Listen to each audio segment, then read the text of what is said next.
नमस्कार साथियों, स्वागत है आपका आर्ट मिस्ट्री में। और आज हम जिस बिंदु पर बात करने वाले हैं वो आर्ट सीखने के लिए काफी इम्पोर्टेंट होने वाला है। अगर आप शुरुआत करने वाले हैं आर्ट की, तो सबसे बड़ी प्रॉब्लम ये आती है कि हम आर्ट की शुरुआत कहाँ से करें। आखिर हमारे जो सीखने का पैटर्न हो और जो शुरुआत करने का तरीका हो, वो किस तरीके से हम शुरुआत करें और कहाँ से शुरू करें। तो इसी को लेके आज हम इस पर बात करने वाले हैं कि कला सीखने की शुरुआत कहाँ से करें। और सबसे पहले हमें किस ओर जाना चाहिए। अनेकों मीडियम है, जैसे वाटर कलर है, ऑयल कलर है, पेस्टल क्रेयॉन्स हैं, या ड्राइंग की बात करें तो पेंसिल है, चारकोल है, बहुत सारे ऐसे मीडियम है, पेन एंड इंक है। तो इसी के साथ में अगर हमें कला सीखने की शुरुआत करनी है तो उसके लिए हम सबसे पहले इस्तेमाल करते हैं, जैसे पेंसिल से हम शुरुआत करें, और उसमें भी सबसे पहले हम शुरू करें लाइन से। लाइन की सीखने में बड़ी अहमियत है। लाइन की शुरुआत होती है जैसे बिंदु से, तो कई बिंदुओं को मिलाकर रेखा बनती है। और लाइंस एक ऐसी चीज है, अगर हमें लाइंस पर कंट्रोलिंग है हमारी और हम काफी अच्छी हमारी उसमें प्रैक्टिस है, तो कोई भी चित्र ले लें, किसी को भी देख लें, तो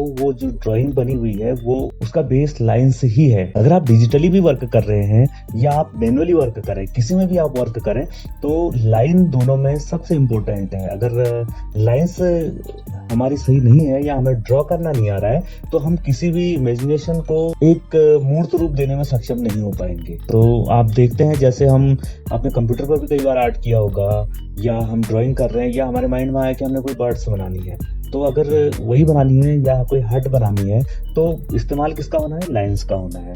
उसके बाद शेडिंग जो है वो सेकंड पार्ट है, शेडिंग की ओर हम फिर जाते हैं, लेकिन सबसे पहले साधते हैं लाइंस को।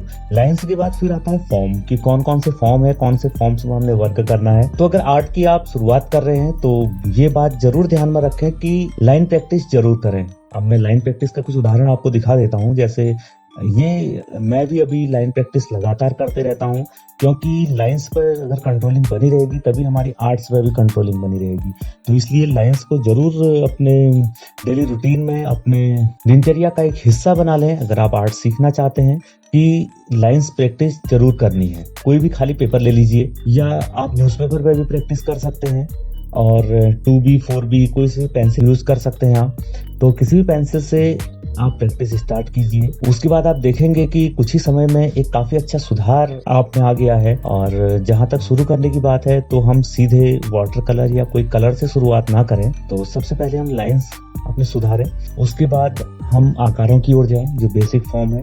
नेक्स्ट वीडियो में उसके बारे में चर्चा भी कम करेंगे कि लाइंस के बाद आकारों का क्या क्या महत्व है और कौन कौन से आकार हम ड्रॉ कर सकते हैं, या ड्राइंग को और इजी बनाने के लिए हम किस प्रकार आकारों को उनके साथ जोड़ सकते हैं। और या लाइंस की बात करें तो कौन कौन सी लाइन होती है, उस लाइंस का क्या प्रभाव होता है, तो इस बारे में भी हम पूरी चर्चा करेंगे। और जहां तक आर्ट सीखने की बात आती है, तो सिर्फ ये महज कुछ घंटों का या कुछ दिनों का काम नहीं है, ये एक लंबी साधना है। अगर आप धीरे धीरे उस ओर बने रहेंगे और लगातार प्रयासरत रहेंगे, तो जरूर आप उसमें कामयाब होंगे। जैसे कि संगीत अगर साधना है तो 7 सुरों का उसमें साधना जरूरी है, सा रे गा मा पा धा नि सा। वैसे ही अगर आप तबला देखते हैं तो उसके भी बोल साधने जरूरी होते हैं, धाधा पेटे धाधा तूना, या उसके साथ बहुत सारे उसके कायदे हैं, बोल हैं, वो सारी चीजें उसके साथ लगती हैं। तो इसी तरह अगर हम पेंटिंग की शुरुआत कर रहे हैं तो लाइंस को साधना बहुत जरूरी है।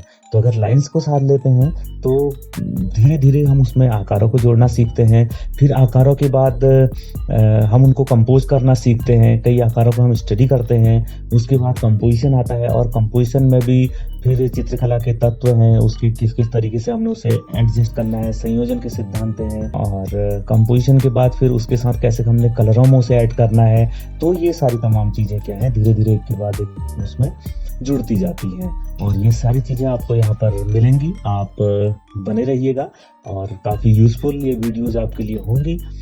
अगर कोई ऐसे आर्ट सीखने वाले हैं, आर्ट लवर हैं, उनके पास भी आप इस वीडियो को जरूर शेयर कर सकते हैं, और साथ में चैनल को जरूर सब्सक्राइब कर लें, क्योंकि आने वाले वीडियोस आप तक पहुंच सकें। और इसी के साथ में उम्मीद करते हैं कि आपका ये कॉन्सेप्ट जरूर क्लियर होगा कि हमें आर्ट की अगर शुरुआत करनी है तो कहाँ से करनी है।